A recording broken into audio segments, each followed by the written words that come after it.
Bonjour, aujourd'hui on va vous présenter notre sujet qui s'intitule Vers un système de recommandation pour les ressources humaines. Proposition d'un nouveau modèle de mesure de compétences en utilisant la réduction de dimensionnalité. L'un des problématiques les plus courantes les plus courants dans le domaine des ressources humaines, et spécialement dans les entreprises de services numériques, est d'affecter les meilleurs profils au projet adéquat et de prédire le succès de ce profil, ainsi le succès du delivery et la satisfaction client. Dans cette présentation, nous proposons un système de recommandation qui a pour objectif de proposer un nouveau modèle pour les critères de mesure de compétences. Ces critères seront utilisés dans une méthode AHP qui va donner un score pour chaque collaborateur. Proposer par la suite un système de recommandation pour classer, faire correspondre les profils des collaborateurs en se basant sur le filtrage basé sur le contenu et le filtrage collaboratif. Enfin, prédire le succès du collaborateur dans l'offre d'emploi du nouveau projet. Notre présentation va s'articuler autour des parties suivantes. On débute par une présentation de notre problématique solution proposée, on enchaîne avec une revue de littérature, on propose par la suite notre contribution et on clôture par une conclusion et perspective de recherche. Notre problématique s'articule autour du trois points suivants. Comment affecter le meilleur profil au projet adéquat, comment évaluer les compétences d'un collaborateur et comment prédire le succès d'un collaborateur dans une nouvelle affectation projet. Nous allons répondre à notre problématique par la solution proposée suivante. On va proposer un nouveau modèle lié aux critères de mesure des compétences et on propose un système de recommandation qui fait le matching et le classement de collaborateurs. On va enchaîner par une revue de littérature sur la notion des compétences collectives. La notion de compétence a été entamée dans plusieurs recherches liées au domaine de gestion des ressources humaines. La compétence individuelle est, est considérée comme la combinaison des connaissances, capacités et aptitudes d'un individu devant une situation donnée. Si on veut mesurer la compétence d'un individu, on doit la mesurer par rapport à son apport au groupe. C'est là où vient la notion de compétence collective qui met en jeu plusieurs éléments, à savoir l'intelligence collective, représentation partagée, communication interpersonnelle, coopération, apprentissage. De nombreuses études ont porté sur la mesure des compétences au sein d'une équipe. Notamment, Jana Namak et Kelly Menez ont développé un instrument de mesure des compétences collectives des équipes informatiques. Cette étude se concentre sur les caractéristiques de ces équipes en notamment une étude quantitative dont les données ont été collectées par une enquête auprès de 110 employés. Les résultats indiquent que quatre facteurs peuvent mesurer les compétences du collaborateur, tels que proactivité, coopération, communication et relations interpersonnelles. Nous allons présenter un autre modèle de confiance qui est un élément fondamental dans le succès et la performance du groupe. Selon l'auteur Lucy Calbert, est lié au modèle de confiance proposé par Mayer David Schulman. La confiance se base sur l'évaluation des critères suivantes: la compétence technique, l'intégrité et la bienveillance. Selon l'étude, d'après ces études-là, on note que le modèle proposé par John Hyneman est relativement limité.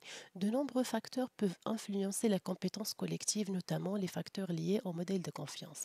Par conséquent, nous proposons un modèle qui rassemble ces critères pour avoir une meilleure définition de la façon avec laquelle on peut mesurer la compétence collective.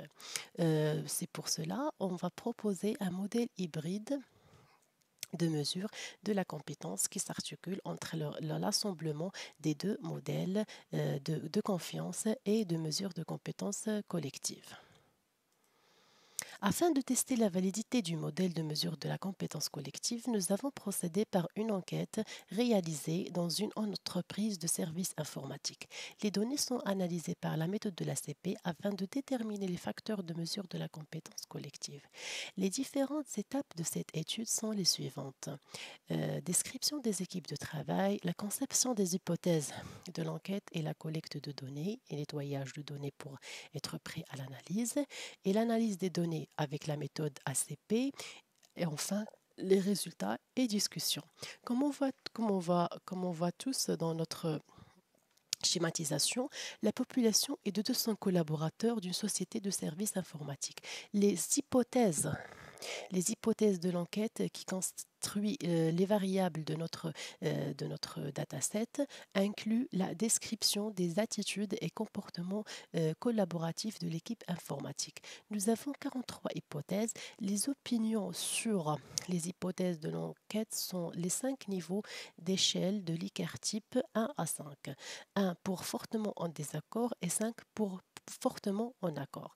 On procède par la suite, après collecte de données, au nettoyage de ces données pour être prêt à l'analyse avec la méthode ACP afin de réduire la dimensionnalité et extraire les facteurs qui vont déterminer la compétence collective. Un petit focus sur la méthode ACP comme étant une analyse comme étant un outil puissant pour la compression et la synthèse d'informations. Elle est très utile quand il y a de grandes données quantitatives à traiter et interpréter. Cette méthode est une analyse factorielle. Elle produit des facteurs qui présentent une combinaison linéaire des variables initiales, hiérarchiques et indépendantes.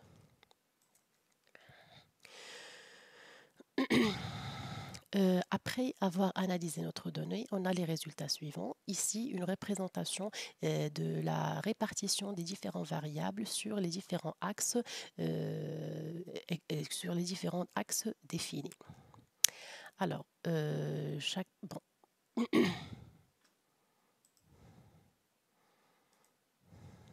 On note bien qu'on a, six facteurs qui sont extraits, qui sont déterminés à partir de l'analyse effectuée, qui sont la compétence technique, l'intégrité, la proactivité, coopération, communication, bienveillance et relations interpersonnelles qui sont articulées autour d'un axe commun.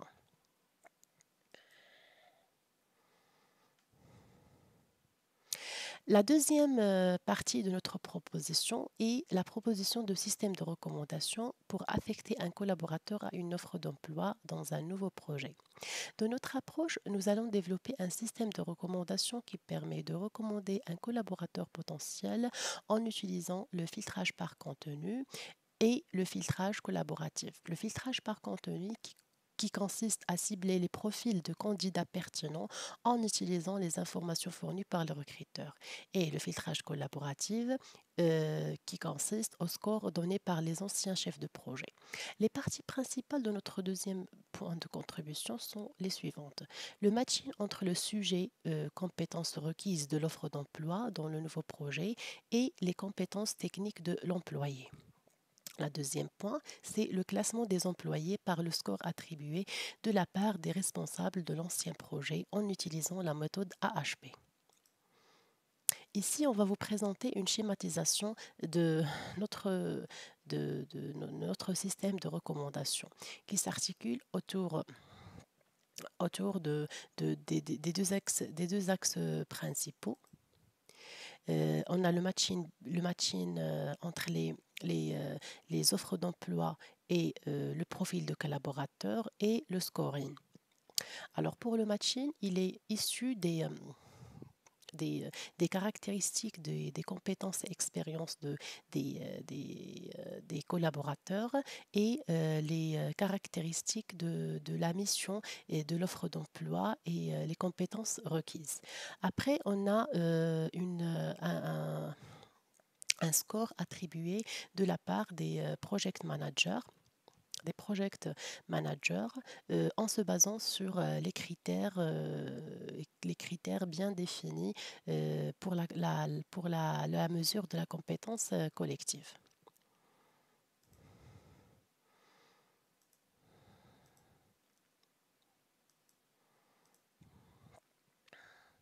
Concernant le matching de compétences expérience du profil offre d'emploi, elle se base sur les éléments suivants. L'extraction d'un côté, l'extraction d'informations utiles de l'offre d'emploi, telles que titre de poste, compétences, années d'expérience, et de l'autre côté, la recherche de profils en se basant sur l'indexation et recherche plein texte à l'aide du moteur Lucene. Cette requête est un exemple de requête fournie par le moteur Lucene pour la recherche pour le matching entre compétences et offre compétences et expérience du profil et offre d'emploi. Le deuxième point de notre système de recommandation est la proposition de la fonction AHP pour attribuer un score aux collaborateurs. Comme on sait tous, l'AHP est un processus qui se caractérise par sa façon de déterminer les poids des critères par les combinaisons binaires. Les principes de la méthode AHP sont les suivants. La décomposition du problème en une structure hiérarchique, combinaison binaire, détermination des priorités, synthèse des priorités, cohérence des jugements. Selon les principes de l'AHP, on définit ici la fonction proposée avec le alpha i et xi. Xi comme les critères les critères liés à la mesure de compétence et alpha i, ce sont les pondérations de ces critères. Nous avons consulté les chefs de projet pour nous donner la pondération de chaque critère tel que présenté dans le tableau ci-dessous. Et selon les méthodologies de la HP, on a pu calculer les poids liés à chaque critère.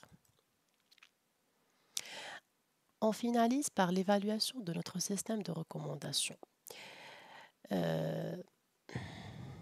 On a entamé l'évaluation manuelle avec la stratégie suivante. Nous présentons dans le tableau ci-dessous les offres d'emploi pour un nouveau projet. Ici, les offres d'emploi et les compétences requises.